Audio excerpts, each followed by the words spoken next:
Hey, what's up everybody? Welcome into my Jikkyou Powerful Pro 2016 Pennant mode with the Seibu Lions. Just right off the bat, I'm going to say that I'm going to be calling it NPB Power Pros. Just because I'm used to MLB Power Pros and saying Jikkyou Powerful Pro all the time. I mean, it kind of sounds funny coming from an American. Maybe over time, it'll sound better. But NPB Power Pros just sounds good to me. So, real quick, starting off here, I'm going to give a little overview of the differences between the Major League Baseball and Nippon Professional Baseball. Just in case you have no idea, like I did, it'll be cool stuff to know. So, NPB is Nippon Professional Baseball. People sometimes call it Poro Yakyu. It's P-U-R-O-Y-A-K-Y-U. I'm assuming that's how that's pronounced. I'm doing my best here. And that means professional baseball. So there's two leagues in the NPB. There's the Central League, which has a designated hitter, and the Pacific League, which, the Central League has no designated hitter, and the Pacific League does have a designated hitter. There's also lower tier, quote-unquote, minor leagues, which are the Eastern League and the Western League. The NPB has a 146-game schedule. Typically, there's 6 games a week, and all the teams always have Mondays off, which is kind of cool, I think. There's 2 or 3 All-Star games in July. I'm not really sure why they would need that many, or what determines between 2 All-Star games or 3 All-Star games, or less than that or more than that. I have no clue. We'll find out as we go. The NPB has smaller baseballs. They're wound a bit tighter than Major League Baseballs.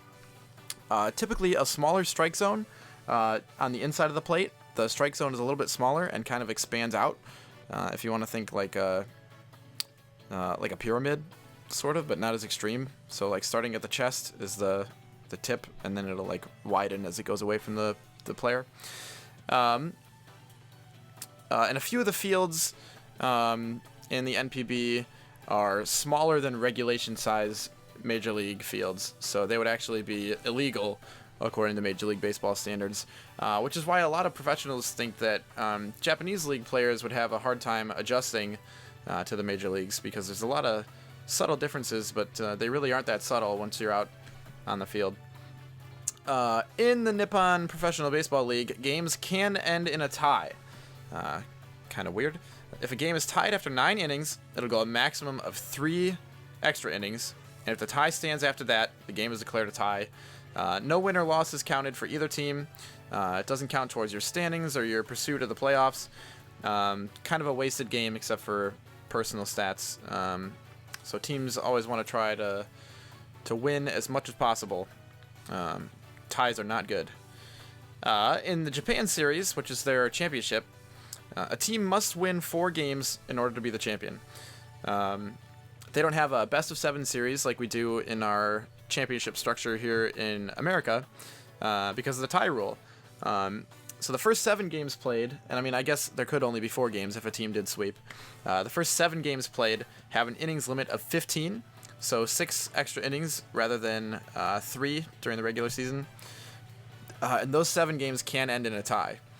Beyond Game 7, so Game 8, 9, 10, etc., there is no innings limit, and the games will go until somebody wins. So potentially a series could go 14 games before there's a winner. So that's kind of neat. Alright, so I'm playing this pennant mode as the Seibu Lions. No particular reasoning as to why I picked that team. It's not like I'm familiar with the players or I'm from there. I just picked a team and I was like, alright, this is my team. So in this game I had, let me check, Takayuki Kishi on the mound. He's sporting good old jersey number 11. Managed to log 15 strikeouts with him. Didn't hit too well, as you can see. I got shut out 3-0 against the Oryx Buffaloes, which is another cool team. But yeah, I think it'll be a lot of fun. I love MLB Power Pros. It is my second favorite game behind MVP Baseball 2004.